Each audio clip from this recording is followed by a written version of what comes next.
أعوذ بالله من الشيطان الرجيم بسم الله الرحمن الرحيم الحمد لله وحده والصلاة والسلام على من لا نبي بعده وعلى آله وصحبه أجمعين اللهم علمنا ما ينفعنا وانفعنا بما علمتنا وزدنا علما نافعا ثم ما بعد السلام عليكم урматтуу жана кадыр барктуу аталар, агайынилер. Жараткан Аллахым бүгүнкү ыйык Курбан айт майрамыңыздарды куттуу кылсын. Жараткан Аллахым ушул ыйык күндүн урматына сиздердин, жакындарыңыздардын өмүрүңүздөргө береке берсин. Кандай жакшы ой, максат тилектериңиздер болсо Кудай Таалам бардыгыңыздардын максат тилектериңиздерге жеткирип, өтүп кеткен маркумдарыбызды Кудай Таалам мээримине бөлөп, пайгамбарыбыздын шафаатынан насип кылып Фирдаус бейишинен орун берген болсун. Урматтуу агайынилер, урматтуу аталар, Курбан айт күнү ар бир мусулман үчүн эң бир ыйык, эң бир берекелүү, эң бир пайдалуу, эң жакшы күндөрдөн болуп эсептелет. Биз улуу устаздарыбыздан дайым Курбан айттын кантип окуш керек, Курбан айтта кантип өзүбүздү алып жүрүшүбүз керек, бул тууралуу угуп келебиз. Ошондуктан бүгүн биздин темабыз кичине башка темага өтөлү. Аллах Тааланын сүйүктүү кулдарынын, Аллах Тааланын досторунун сыпаттары кандай болуш керек деген темага кичине токтолуп өтөлү. Урматтуу агайынилер, кайсыл киши мен Аллах Тааланын пендесимин, Аллах Таала мени жараткан, Аллах мага ырыскы берет, көрүп турган көзүм бул Аллах жараткан, Аллах мага берген, угуп турган кулагымды Аллах берген, согуп турган жүрөгүмдү Аллах берген деп ишенген адам ыклас менен эң биринчи сыпаты ыкластуу болуш керек. Ар бир жасаган ишини жападан жалгыз Аллах Тааланын ыраазычылыгы үчүн жасаш керек. Сүйлөп атасызбы, Аллах үчүн жакшы сөздү сүйлөңүз. Бирөөгө жагыны үчүн эмес, бирөө сизди макташы үчүн эмес, бирөө сизди алып туруп бир похвальный лист, бир грамота бериши үчүн эмес, Аллахтын ыраазычылыгы үчүн айта турган насаатыңызды, акыл насаатыңызды айтыңыз. Ыхлас деп ушуну айтат. Кылган кайрымдуулук, садака иштериңизди эл көрсүн эмес, эл уксун эмес, жалгыз, жападан жалгыз Аллах Тааланын ыраазычылыгы үчүн аткарыңыз. Реклама кылыш үчүн эмес, сүрөткө түшүп, мына мен да садака кылып койдум деген мааниде эмес. Ошон үчүн алымдарыбыз айтат, Аллах Тааланын олияларынын эң биринчи сыпаты бул ыхластуулук дейт. Мына ушул тууралуу Аллах Субханаху ва Таала Зумар сүрөсүндө мынтип айткан: Аузу биллахи минаш шайтанир ражим. وَلَقَدْ أَوْحَى اللَّهُ إِلَيْكَ وَإِلَى الَّذِينَ مِنْ قَبْلِكَ لَئِنْ أَشْرَكْتَ لَيَحْبِطَنَّ عَمَلُكَ وَلَتَكُونَنَّ مِنَ الْخَاسِرِينَ بَلِ اللَّهَ فَاعْبُدْ وَكُن مِنَ الشَّاكِرِينَ. Сага сенден мурункуларга дагы минтип аян кылынган. Кайсыл киши, кимде ким Аллах Таалага кылган ибадатына шерик келтире турган болсо, Аллах үчүн эмес, пенделер көрсүн үчүн жасаган болсо, Аллах билсин эмес, пенделер билсин деген ниет менен амал жасаган болсо, ла яхбитанна амалук, сенин амалың эмне болот? Жок болот дейт. Сенин амалыңдан кыпындай пайдасы жок. Эч бир пайдасы тийбейт. Вала такунанна минал хасирин, сен шексиз, сөзсүз түрдө зыянга учурагандардан болосуң дейт. Балиллаха фа'буд, тескерисинче сен жападан жалгыз Аллага кулчулук кыл. Ар бир жасаган ишиңди Аллах Тааланын ыраазычылыгы үчүн кыл. Ва кун минаш шакирин, сага Аллах ушунчалык жакшылыктарды берип коюптур, ошол берген жакшылыктарга шүгүр кылуучулардан болгон дейт. Мына ушул аятка терең ой жүгүртүп карай турган болсок, урматтуу агайындар, биз менен сиздердин ибадаттарыбыз азыр учурда кайсыл таризде аткарып атат? Аллах үчүнбү же эл үчүнбү? Эл мактасын, эл уксун үчүнбү же Аллахтын ыраазычылыгы үчүнбү? Мисалга 3 аш беребиз. 40 аш берип атабыз өлүктөрүбүздү. Эмне үчүн берип жатабыз? Бир ойлонуп көрөлү, ой жүгүртүп көрөлү. Эл мага күлбөсүн, эл шылдыңдабасын, El uşul atasına bir aş bere almadı dep aytпасын деп туруп, эгерде биз ошол аштарыбызды, садакаларыбызды бере турган болсок, валлах, Аллага ант ичип айтам, анда аштан биздин ата-энелерибизге пайдасы тийбейт. Өтүп кеткен маркумдарыбызга пайдасы тийбейт. Себеби Аллахтын ыраазычылыгы үчүн болбогон ибадаттын сообу эч качан жетпейт. Эч качан жетпейт. Тескерисинче, ал эртең акыретте зыян болот сиз үчүн. Эртең акыретте ал амалыңыз үчүн сиз жооп бересиз, урматтуу агайындар. Ошон үчүн алымдарыбыз эмне дейт? Аулиялардын эң биринчи сыпаты бул эмне болуш керек? Ихластуулук болуш керек. Жундуб радияллаху анху Пайгамбарыбыз саллаллаху алейхи вассаламдан минтип риваят кылат. Кала сами'ту Расулаллах якул: "Ман самма Аллаху бих, ва ман юраи Аллаху бих." Кимде ким bir amalды жасап, ал амалдан максаты башка адамдар уксун болсо, башка адамдар уксун, мени мактасын, ушундай жакшы иш жасаптыр, баракелде деп ушундай бир максатта эгер аткара турган болсо, эртең кыямат күнү болгон кезде адамдар бардыгы тирилип турган кезде ошол жерде жанагы адамды эмне кылат? Элдин ортосунда чыгарып алып, шермендесин чыгарат Аллах Таала дейт. وَمَنْ يُرَائِ اللّٰهُ بِهِ Кайсыл киши, кимде ким эгерде жасаган ишини эл көрсүн үчүн аткара турган болсо, Аллах Таала кыямат күнү болгон кезде ал кишинин дагы ичиндеги жан дүйнөсүндөгү жанагы бузуку нерселерди бардыгына эмне кылат? Ачыкка чыгарып кыямат күндө уят кылып коет дейт. Ошон үчүн урматтуу агайнилер, жасаган ишибизде биз жакшы ишибизде эч качан бирөөдөн рахмат күтпөйлү. Бирөөдүн ыраазычылыгы үчүн жасабайлы, Аллахтын ыраазычылыгы үчүн жасайлы. Ар бир ишибизди. Башканын эч кимдин оюбузга эч ким келбеш керек. Тек гана жападан жалгыз ким келсин? Аллах Таала келе турган болуш керек, урматтуу агайнилер. Ошон үчүн Саид ибн Мусайяб рахматуллахи алейхи айтат: "Иннар ражула ла юсалли бил-лейли, фаяджалаллаху фи вajhihi нуран юхиббуху алейхи кулла муслим. Фаяраhu man lam yarahu qattu fayaqulu inni la uhibbu hadha ar-rajul." Said ibn Musayyab bul tabiinlerden болгон. Өтө улуу, олия, алым зат болгон. Ушул киши минтип айтат: "Эгер албетте де бир киши түндөсү жалгыз калган кезде, аны эч ким көрбөйт. Адамдар уктап жатат. Эч ким көрбөй, эч ким көрбөгөн бир саатта жалгыз калып, түнкү намазды окуйт. Мына ошол кишинин жүзүнө Аллах Таала бир нур берет" дейт. Шундай нур берет, ар бир мусулман адамдын жүрөгүнө ошол кишиге болгон сүйүүдү салып коет дейт. Түнкү намаз окуп койсоңуз, жалгыз туруп алып, себеби түндө намаз окуш кыйын. Элдин ортосунда шейх болуп окуй беребиз.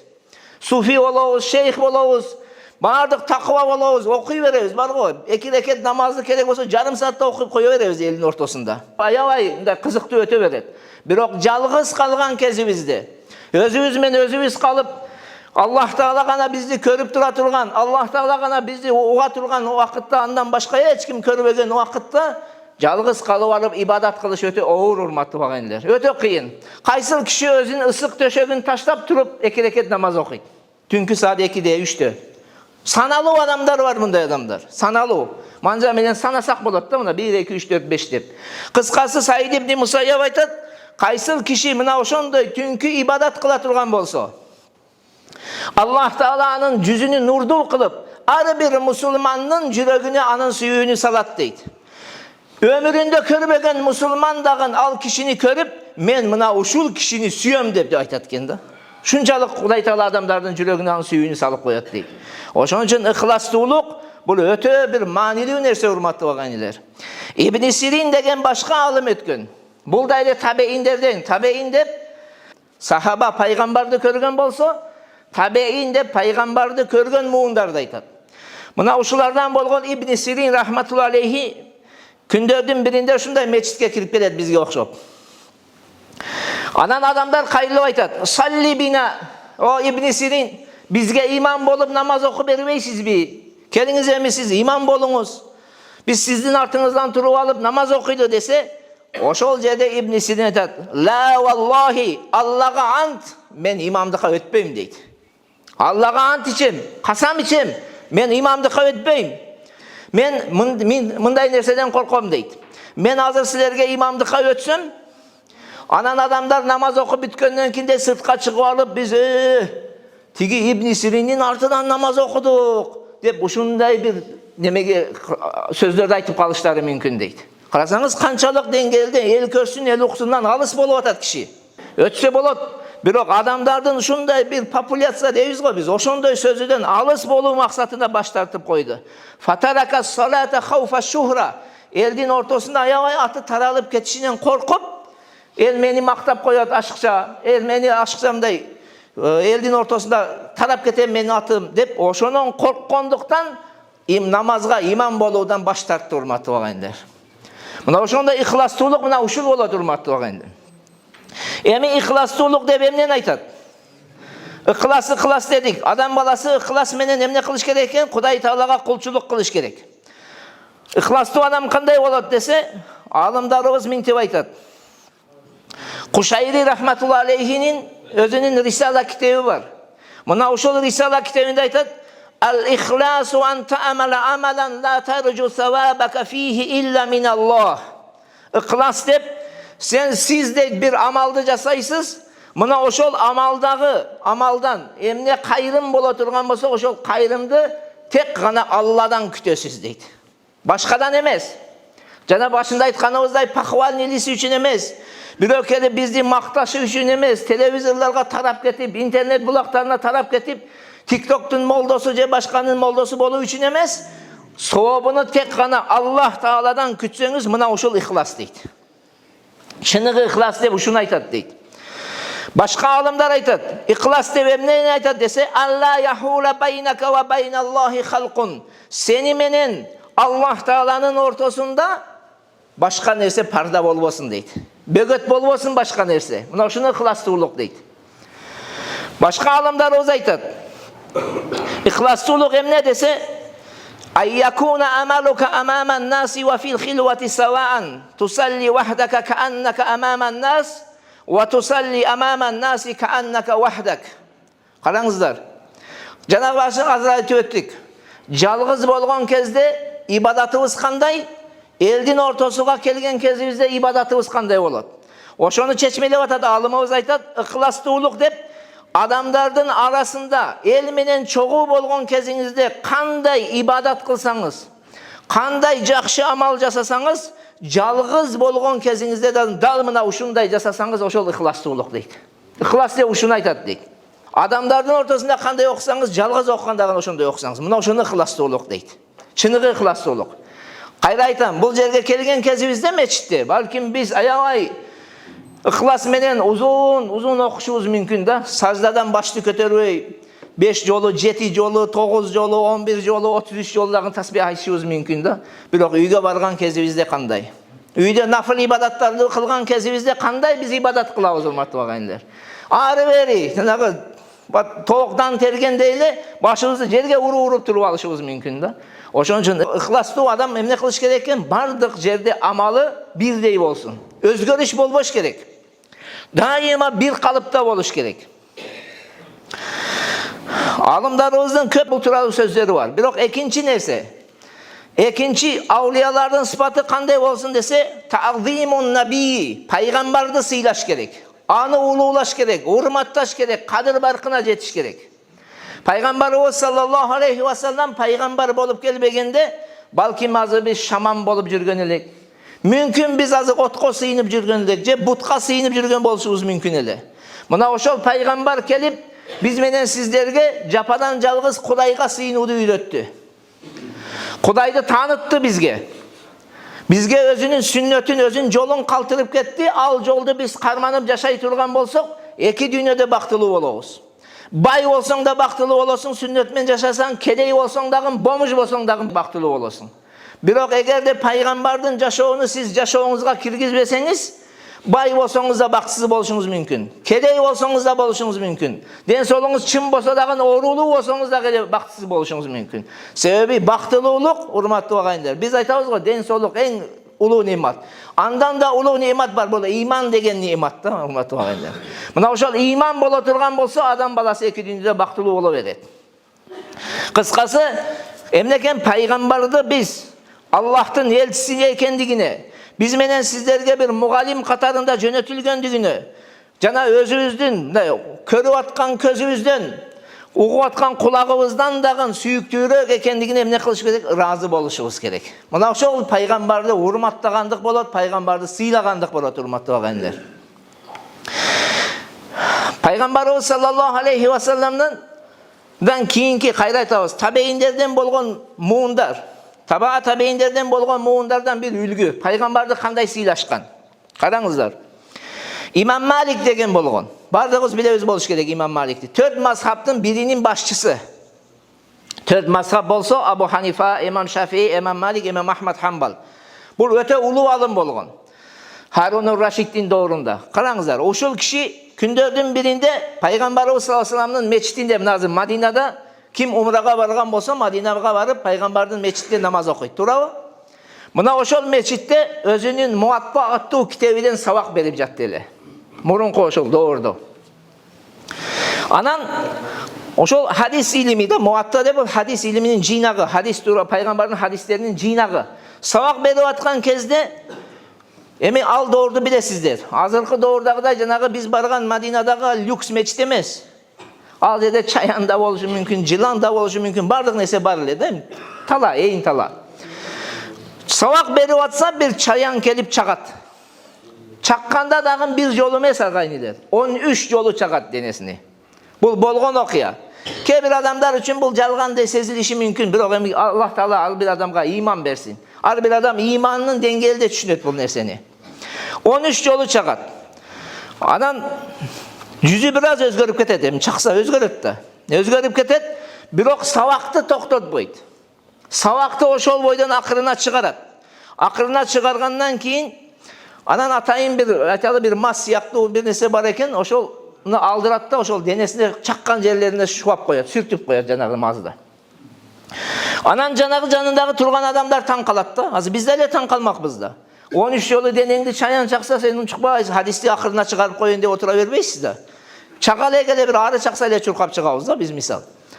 Таң калышып сурашат да, сиз эмне үчүн чаян чагып атса дагы хадисти токтотподуңуз десе, Аллаху акбар, караңыздар. Имам Малик рахматуллахи алейхи мынтип айтат. Субханаллах дейт. Субханаллах дегени, арабтар субханаллах дегени, мына түз мааниси Аллах Таала бардык кемчиликтерден аруу деген маани да. Бирок бул арабтар бул сөздү жанагы таң калуу маанисинде колдонушат да. Таң калган кезде, бир нерседен таңыркаган кезде ошол субханаллах деп коюшат. Субханаллах дейт. Ақтау хадисал хабиб мин ажли ладгил aqrab. Мен силерге таң калып атам дейт да. Мен эң сүйгөн кишинин сөзүнү бир чаян чагып койгондуктан токтотоюнбу дейт. Карасаңыз, бир чаян чагып койгон. Бул пайгамбарга болгон урмат, урматтуу агайындар. Пайгамбарга болгон сый, анын сүннөтүнө болгон сый бул. Мен ошон үчүн бир чаян чагып койсо эле ушундай сүйгөн адамымдын сөзүнү токтотуп коймок менен дейт сөздүн жарымында. Андан сырткары Саид бин Мусайяб жаңа айттык. Бул да эле табейиндерден. Ушул киши каттуу ооруп өлүм төшөгүндө жаткан. Аябай катуу ооруп аткан да. Төшөктө жаткан болсо, төшөктө жатып да эле булар илим алышат эле да. Бирөө келип пайгамбардын хадиси тууралуу сурайт. Пайгамбар саллаллаху алейхи вассаламдын бир хадисин сураган кезде жанында тургандарга айтат: "Ажлисуни", мени бир аз жөлөп отургузуп койгула дейт. Жатканда бир аз жөлөп отургузуп койгула. "Ла янбаги айюскара саллаллаху алейхи ва саллама ва ана мустажиун". Мен капталым менен жамбаштап жаткан абалда пайгамбардын аты эскерилүүсү жакшы эмес дейт. Караңыз, пайгамбардын атыны жамбаштап жатып алып эскербейт элелер. Шунчалык пайгамбарга болгон сый болгон. Бүгүн биздин доордо Кур'ан окуп атабыз, жамбаштап алганбыз. Ооба, болот, жакшы, боло берет эми. Болгону бирок ага болгон урмат болуш керек. Мына аталарыбыз жакшы билет. Мурун Кур'ан окулган кезде бутуңду чогулт дейт эди аталар. Бутуңузду чогултуп отурат деңиз. Чүгөлөктөп отурат деңиз. Эгер эсиңиздерде болсо жашы улуу муундар. Эч ким Кур'ан окулган кезде бутуну каалагандай созуп алып, жатып алып, эч ким окубайт эле андай. Урмат бар эле. Ооруп аткан төшөктө болсо барып дем салсаңыз, бутуну чогулт дейт эле. Бутуну бир аз чогултат эле, жана ооруп жаткан адам анан дем салынат эле. Шунчалык деңгээлде урмат сый бар эле. Бүгін Құрандар ар жерде полкаларда ташталған, біреу көтереді, чаң басқан, қысқасы Құран оқылып жатқан болса, ешкім мани бермеген, тиктокқа мани берген уақыт келіп қалды да. Тиктокқа, инстаграмға же башқасына. Ошон үчүн мусулмандардын кадыр баркы кетип атат. Мусулмандын кадыр баркы Куран менен, сүннөт менен болот. Мусулмандын кадыр баркы ошондо. Кыскасы айтайын дегеним, урматтуу агайындар, пайгамбарга болгон урмат ушундай болуш керек. Башка сахабадан бир мисал. Саид бен Амир Жумахи деген болгон. Ушул киши айтат: Хубайб радияллаху анхуну пайгамбарга иман келтиргендиктен, пайгамбардын доордо ошол пайгамбарды ээрчигендиктен мушриктер кармап денесini тилип атат да. Кесип атат байкелер. Кесип аткан кезде Саид бин Амир Жумахи айтат: мен карап турдум дейт да ушул нерсени. Көзүммен көрүп турдум дейт. Денесini бирдемеден тилип атышат дейт да. Ошол жерде кайрылып жанагы мушриктер, бутпарастар иман келтиргендиги үчүн кесип атат да, кескилеп атат денесini. Кайрылып минтип айтышат да: Атухиббу айякуна Мухаммадун маканак ва анта нажин. Сен кутулган болуп, Мухаммад сен олдуңда болгондо ошону жактыра белең. Ошол нерсе сага жага беле десе, жанагы сахаба айтат: Фаякулу ва дима танзифу мин. Денесиден кан агып жатып минтип айтат: Валлахи дейт, Аллага ант. Ма ухиббу айякуна аминан вадиан фи ахли ва валади ва анна Мухаммадан юхазу би шаукатин. Аллага ант, эгерде Мухаммадтын бир тикен сая турган болсо таманына, мен үйүмдө, өзүмдүн балдарымдын жанында аман калууну жактырбаймын дейт. Тикен сая турган болсо ыраазы болбойм дейт пайгамбарга. Үйүмдө кароого. Алго силер мени тилмелеп атасыңар дейт. Мен кантип пайгамбардын менин ордумда болушуну мен не кылам? Жактырайын дейт. Ушунчалык пайгамбарга болгон сүйүү болгон, урматтуу агайындар. Себеби ал кишилер чындап билишет эле да. Кандай бутпарастык каптап кеткен аларды. Адамдар өздөрү колдору менен жасап алган бир ылайдан, чоподон жасап алган бир нерселерге сыйынып, адашып жашап калды да ошол кезде. Ошондой бир мындай айтканда туура эмес жолдон туура жолго көрсөткөндүгүн алар сезип, билип, туюп барган. Ошон үчүн пайгамбарга болгон урматтары башкача болду да, урматтуу агайындар. Ошол эле пайгамбар биздин дагы пайгамбар да. Биз дагы ошондой сыйлашыбыз керек. Үчүнчү урматтуу агайындар, олия кишинин сыпаты кандай болуш керек десе, ал-хуббу филла вал-бугзу филла. Аллах үчүн бирөөдү жакшы көрүш, Аллах үчүн бирөөдү жаман көрүш. Аллах үчүн. Байлык үчүн эмес, бийлик үчүн эмес, бири-бирибизди байлык үчүн, бийлик үчүн жакшы көрүп, жаман көрбөшүбүз керек. Бул убактынча нерсе. Кээ бир адамдар бар, бай экен кезиңизде аябай жакшы көрөт, колуңуздан байлык кеткенде сизди унутуп коет. Мансаптуу экен кезиңизде аябай сизди сыйлайт, мансап кеткенден кийин орустар айткандай до свидания деп коет, барбы? Сизди көрсөтсө алыстан качып өтө турган болуп калат. Ошон үчүн мусулмандардын ортосундагы бири-бириге болгон урмат, сый Аллах үчүн болуш керек. Айтыш керек: ушул иним же агам, бул менин имандуу мусулман кыргыз бир тууганым. Жо, ушул менин агам, иним, менин айталы башка улуттан болгон мусулман бир тууганым деген бир сезим менен жашаш керек адам баласы. Аллах үчүн жакшы көрүп, Аллах үчүн жек көрүп. Пайгамбарыбыз саллаллаху алейхи вассаламдын хадиси бар: Ман ахабба лиллах ва абгада лиллах ва а'та лиллах ва мана лиллах фақат истакмалал иман.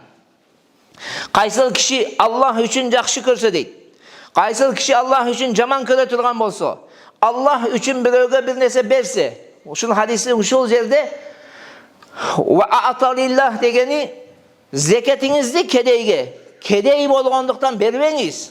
Аллах буйруган деп бериш керек зекетти. Бул Аллахтын буйругу. Аллах Таала ва ату закат деген зекетиңерди бергиле деген. Мен ошон үчүн менен бул кедей экен, ошого берип коеюн эми деген сөз эмес, агайындар. Бересизби кедейге? Жардыларга, жетим-жесирлерге берип атасызбы? Аны сиз эмне үчүн бербеңиз? Жанагы ал кедей болгондуктан, колунда жок, муктаж болгондуктан, жакыр экендиктен бербеңиз. Аллах мени буйрган, ушуну бер деген, мен ошон үчүн берем деген түшүнүк болуш керек. Ва мана алиллах, кайсыл кишиге бербесеңиз, берүү мүмкүн эмес. Мисалга зекетти капырга берүүгө болбойт. Зекетти капырга берүү, аны капыр экендиктен эмес, Аллах мени тыйган, ошон үчүн мен бербейм деген сезим болуш керек. Ошон үчүн пайгамбар не дейт? Kim Allah üçün berse, Allah üçün berбей koyup тыя турган болсо, мына ошол киши иманын толуктаптыр дейт. Мына ошол кишинин иманы толук иманы бар. Кудайга болгон ишеними толук дейт, урматтуу агайындар. Мурунку алымдарыбыздан bir үлгү, бири-бириге болгон урмат сый жөнүндө. Күндөрдүн биринде İmam Şafii rahmetullahi aleyhi bir түндө İmam Ahmad rahmetullahi aleyhini ziyaret kılıp geledi. Ököteňi bir mazhabtın başçıları, ököteňi ulu alımlar, İslam'ın türkükleri desek bolot. Dindi taratkan mına uşul kişilerdi. Kelet ziyaret kılgalı kelet, anan keçki tamaktı İmam Şafii'nin janıga alıp gelip koyat. Keçki tamak beret, bizdin doğrudagıday janagı kuurulgan et emes, taş kordo, başka kordosu emes, urmatlı bagayınlar. Jönököy emneden jasalgan, arpanın unudan jasalgan nan, kişine zaytun, alarda bilesizler zaytun köp. Mına uşunday nerseni beret, anan İmam Şafii rahmetullahi aleyhi adattagıdan biraz aşıkçarak jep koyat da, kursagın ayabay toygozуп alat. Anan uktayın degen kezde İmam Ahmad rahmetullahi aleyhi atayın daratına su ap gelip eşiginin oşol İmam Şafii jata turgan bölmөнүн eşigini janıga koyup koyat, tünkü namazga turat ko deyt. İmam Şafii taң atkanga çeyin kılı kıymıldabaytdı. Takır kıymıldabay, jana darattagı suunu işletbeydi. Anan sırttagı turgan adam, bul turuaptır da namazga, tünkü tahajjudga turuaptır da degen түшүнүккө келет da. Kıskası anan uktayt taң atkandan keyin kayra ökөө oturup, şunday mayektешкенде İmam Ahmad rahmetullahi aleyhi kayrilip mintep aytatdı. Men sizden deydi eki nerseni körüp oşogo taң kaldım deydi. Aciptu minka bi hislatayn. Eki nersengizge taң kaldım deydi. Degende İmam Şafii aytat, emnege taң kaldınız dese, men sizge deydi, keçki tamaktı bergende siz ilimdүүлөрдүн adatынан aşıkçarak jep koydunuz deydi. İlimdүүлөр azırak jeydi. Janagı paygambar aytkандай, janagı özünün kursagını üçkö bölüp, özü şariattın körсөткөн jolu menен jeydi. Birok siz de aşıkça jep koydunuz deydi. Anan men sizge de tüntö tahajjud okuyt dep daratыңызга суу koyup koysam, al daratыңыздын суunu işletmediңiz deydi. Эми adatta ар bir alım tahajjudu boluş gerek da agayınlar. Alımlar sözsüz türde tahajjud namazı boluş gerek. Alımdardın ibadatı, tünkü ibadatı sözsüz boluş gerek. Oşon üçün İmam Ahmad ağa daratına su koysa, daratın suunu işletmedi de, uşuğa taң kaldım dese, İmam Şafii rahmetullahi aleyhi mintep aytat. Siz de mağa keçki tamaktı berdiniz, ujun berdiniz, men 3 günden beri deydi. 3 günden beri eş nese jeyelek bolşumun deydi. Anan, uşul sizdin tamağınızdan jegim keldi deydi. Jana sizdin tamağınızdan adal joldan kelgendigin bilip köyrök jep koydum deydi. Adattagıdan sırtkada köyrök jep koydum deydi. Karasanız, öte manili sözler aytılıp atat urmatlı agayınlar. Birincisi, sizin tamağınız adal ekendigin bildim deydi da, sebebi ol kişi alım, hiç kaçan üyüne aram tamak kirgizbeydi bul. Bilet, dinde düşünür. Ekincisi deydi, emne üçün men tündö turup daratıga su algam deydi, sebebi men uktagан jokmun deydi da, şol sizden bölünüp bölmeme kirgenden taң atkanga çeyin deydi. Elesetiңiz, taң atkanga çeyin Allah Taala'nın ayatlarına oy jügürtüp turdum deydi. Uktagан emesken de. Oşon üçün darattın suunu işletken emesken al. Daratı buzulgan emes, taң atkanga çeyin ibadat menen çıgargan. Emi bol жерден ala turgan savak öte köp nerse. Karаңыз, alımlar biri-birini Allah üçün süygöndükten, birinin jaşı ulu ekinsi kişi olgonduğuna karabastan, biri-biriге olgon sıydı karаңыз, urmatlı karаңыз, biri-biriге olgon kızmatlı karаңыз. Daratın suunu ap gelip, dayarda berip, kızmat kılıp atpay urmatlı baganda. Bu Allah üçün bolgon suyu uşunday bolat. Uşulle eki alımının ortasında başka dağın okuya var. İmam Ahmad rahmetullahi aleyhi daima bamdad namazıdan murun mintip dua kılatken de Allahumma gfirli Şafii, Allahumma gfirli Şafii. O jaratkan Allah'ın sen Şafii'nin günösünü keç, İmam Şafii'nin günösünü keç. Allahumma rıdiyani Şafii. O jaratkan Allah'ın İmam Şafii'den sen razı olgun deydi. Dese anan oğlu taң kalatken de, oğlun atı, oğlu taң kalıp, o atakem, siz daima İmam Şafii'nin hakkında dua kılasız. Ne minçe köp dua kılasız dese atası aytatken. Şafi'nin sıfatını bilesizbi? Şafi'nin eldin ortasındağı, adamların ortasında ordun bilesizbi? Şafi bol yer üçün janağı bir күн siyaktı deytkende. Күн siyaktı. Bizge aktı karаны көрсөтүp, күндүз мисалга күн чыга турган болсо канча пайдасы болор? Анын баардыгыбыз жакшы түшүнөбүз. Мына ушул сыяктуу. Имам Шафии биз үчүн дейт, денебиздин саламаттыгы сыяктуу дейт. Мына ушул экөөнүн бизге бир нерсе, ордуну башка бир нерсе толтуруп бере алабы? Күндүн ордунун, ден соолуктун ордуну башка нерсе толтуруп бере алабы? Толтуруп бере албайт. Ошол сыяктуу эле дейт. Имам Шафиинин ордуну дагы эч ким толтуруп бере албайт бизге дейт. Ушунчалык бири-бирине болгон, карасаңыз, урмат болгон, сый болгон. Биз дагы ушул жерде отурган ага-инилерибиз таанысак дагы, тааныбасак дагы жалпы эл журтубуз үчүн эмне кылышыбыз керек? Дайым бири-бирибиздин акыбызда дуа кылышыбыз керек. Бата кылышыбыз керек. Жалпы момундарга кылынган дуа сөзсүз түрдө кабыл болот. О Кудайым, мен күнөөмдү эмес, Кудайым менин дагы, ага-инилеримдин дагы, ушул жерде отурган бир мечиттеги жамаатташымдын дагы, ondan сырткары элибизде канча мусулман боло турганбыз, ошолордун дагы күнөөсүн кечкин деп алакан жайып жалбарып дуа кылышыбыз керек, урматтуу агайлар. Бул мусулмандык бири-бирибизге болгон урмат, сый, бири-бирибизге болгон колдоо болот бири-бирибизди.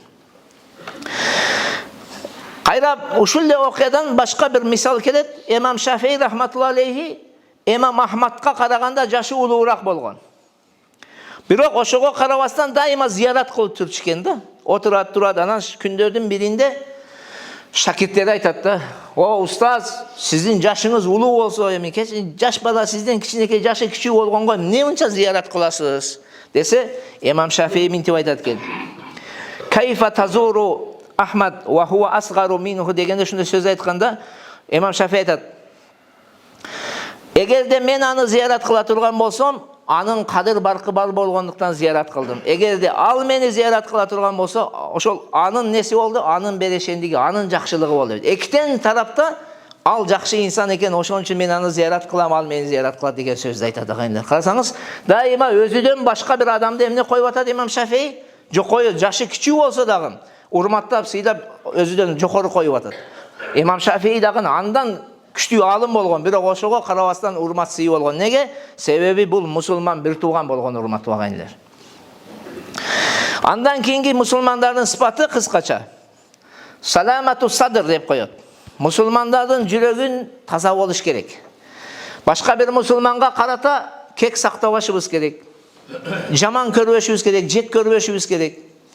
Аларды кебир бир ага-инилерибиз бар да жашоодо, урматтуу агайындар. Ушундай ага-инилерибиз бар. Жаныңызга келген кезде оозу бир бал да. Шунчалык таттуу, шунчалык жагымдуу сөздөрдү сүйлөйт. Сизден бизден ажырап туруп эки кадам кеткенден кийин кечке сизди гыйбат кылат, ушак кылат, сиз тууралуу жала жабышы мүмкүн, башка сөздөрдү айтышы мүмкүн да. Бирок мусулмандын чыныгы, оолиялардын сыпаты, Кудай Тааладан корккон адамдын сыпаты кандай болот десе, жүрөгүндө кек, жек көрүү, жаман көрүү деген сөздөр болбош керек. Жаман ой деген бир мусулмандын акында жаман ой деген сөз болбош керек. Пайгамбарыбыз саллаллаху алейхи ва саллам күндөрдүн биринде мечитте отурган болот агайындар. Мечитте отурган болсо, анан адамдар тегерегинде отурат да. Анан пайгамбар кайрылып айтат: "Мына ушул тараптан" дейт, мисалы, мына эшик турбайбы айталы. "Ушул тараптан азыр бир бейиштик адам кирип келет" дейт да. Ушул тараптан бир бейиштик кирет дейт.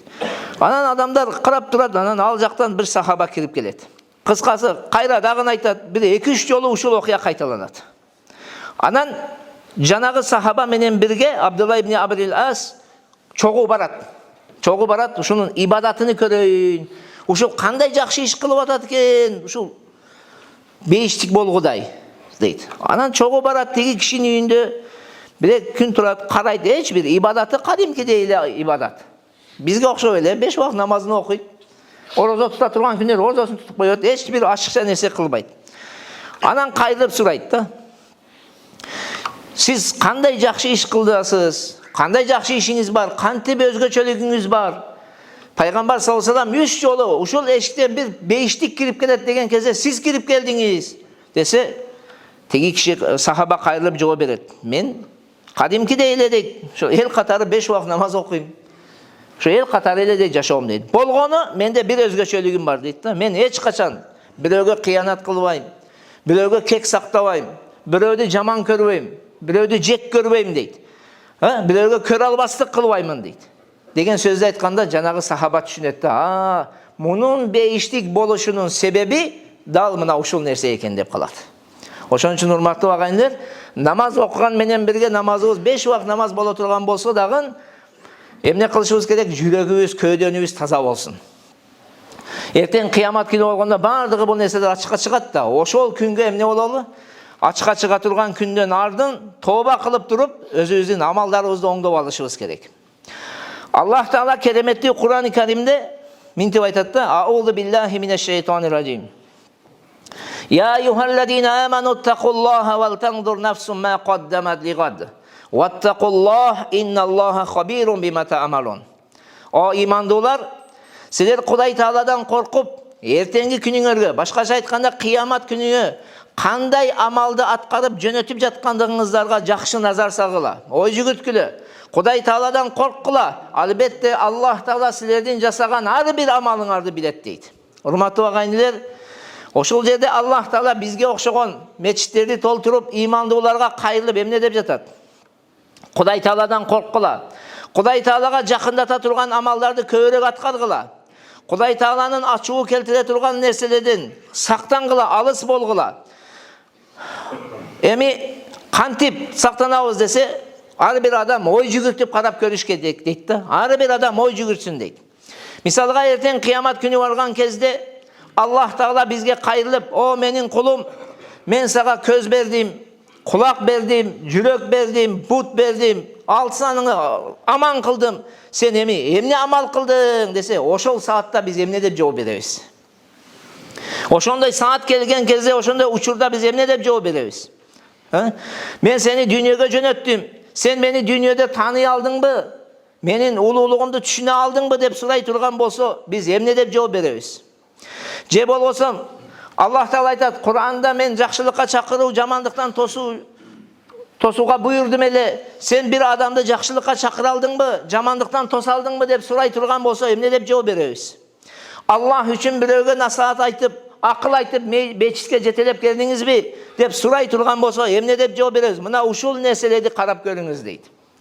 Сиздин кылып аткан кесибиңиз адал жол менен болгон кесипби же арам жол менен болгон кесипби? Мына ушуга назар салып караңыз дейт. Вал таңдур нафсу ма каддамат лигад деп мына ушуну айтат, урматтуу агайындар. Ар бир адам кыямат күнүнө эмнени жөнөтүп аткандыгын карасын дейт. Кылган ар бир кадамыбызды карашыбыз керек. Мисалга балдарыбыз бар. Аллах Таала бала берди, кыз берди бизге, өмүр жолдош берди. Мына ушуларды сиз караңыз. Ошолорго пайгамбар саллаллаху алейхи вассаламды тааныттыңызбы? Исламдын адеп ахлагын үйрөттүңүзбү? Же жөн эле бош коюп TikToктун шакирти болдубу, Instagramдын шакирти болдубу, бузук порно видеолордун шакирти болдубу? Ушул нерсеге эртең карадыңызбы? Ошого ой жүгүртүп карап көрүңүз деген Аллах Тааланын бул өкүмү, урматтуу агайындар.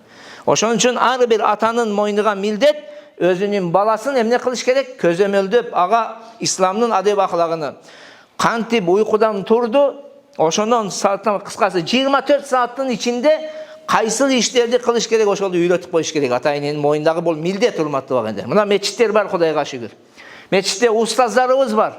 Ошолорго алып келип, таң аткандан кайра эртеси таң атканга чейин 24 сааттын ичинде пайгамбардын кандай сүннөттөрдү көрсөткөн болсо, үйрөтүп кое турган болсок, эртең акыретте жүзүбүз жарык болот. Акыреттеги жана Аллах Тааланын сурагы бизге жеңил болот.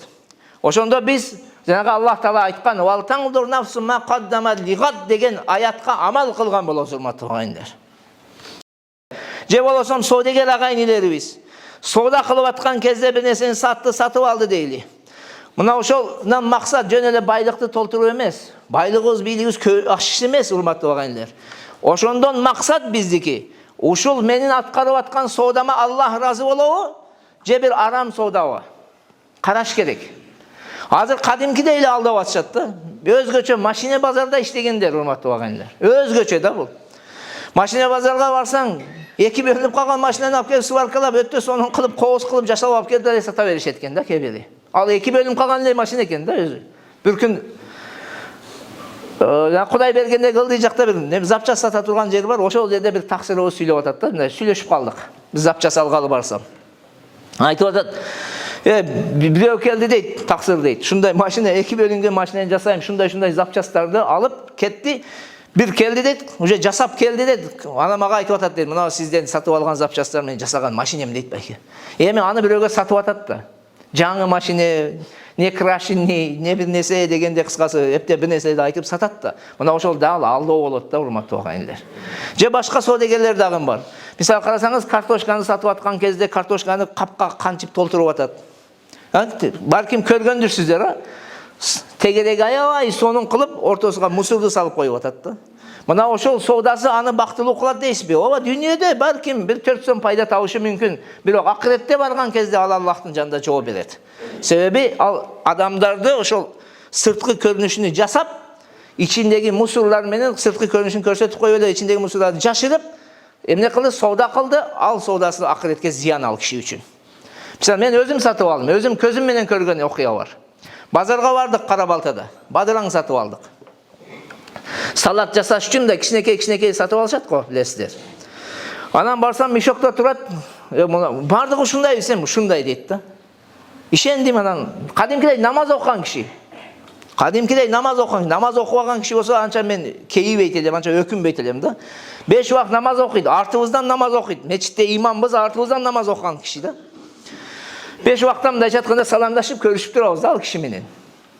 Анан үйгө алып барып мешокто төпсөк, байкелер мындайдан чоң саргайып калган бир нерселер да.